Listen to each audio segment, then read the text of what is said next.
দেখে নিন, এটা রানীগঞ্জ বাঁকুড়ার মায়ের আশিস। এটা রাধা কৃষ্ণ, রানীগঞ্জ বাঁকুড়ার।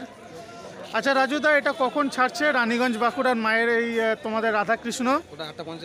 8:42। আর ফির বাঁকুড়াতে কখন ঢুকে যাচ্ছে মোটামুটি? বাঁকুড়া ঢুকছি তোমার 10:50। ওখান থেকে আবার ফির কখন আসলে? 1:40। ওখান থেকে 1:50। আচ্ছা, রানীগঞ্জ ঢুকছো মোটামুটি কটায়? রানীগঞ্জ ঢুকছি 3:50। আবার রানীগঞ্জ থেকে কখন ফেরত যাচ্ছ যাওয়ার সময়? 5টা। আর ওখানে কখন বাঁকুড়ায় ঢুকে যাচ্ছ? 7টা। আচ্ছা, আমাকে একটা কথা বলো, বাঁকুড়ার থেকে রানীগঞ্জ যাচ্ছ ফার্স্ট বাস কটায়? ফার্স্ট বাস আমি 5:10। তোমাদেরই ফার্স্ট বাস এই রাধাকৃষ্ণ যেটা?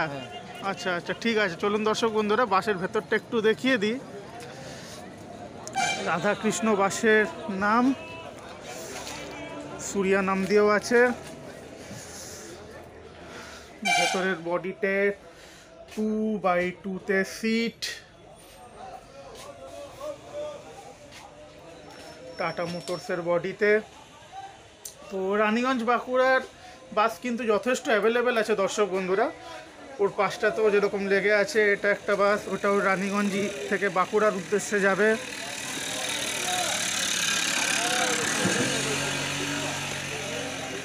আর ঠিক ওর পাশে যেটা মায়ের আশিস, সেটাও আছে। এটা তো বিষ্ণুপুর যায় না রাজুদা? এটা বিষ্ণুপুর যায়?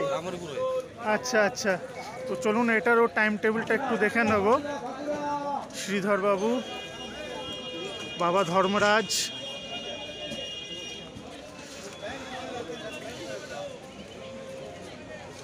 চলুন দর্শক বন্ধুরা, ভেতরটা একটু দেখিয়ে দিই। ভেতরের বডিতে 2x2 সিট। ফল সিলিংখানাও খুব সুন্দর, ছোট্টর মধ্যে গাড়িটা। টাটা মোটরসের বডিতে।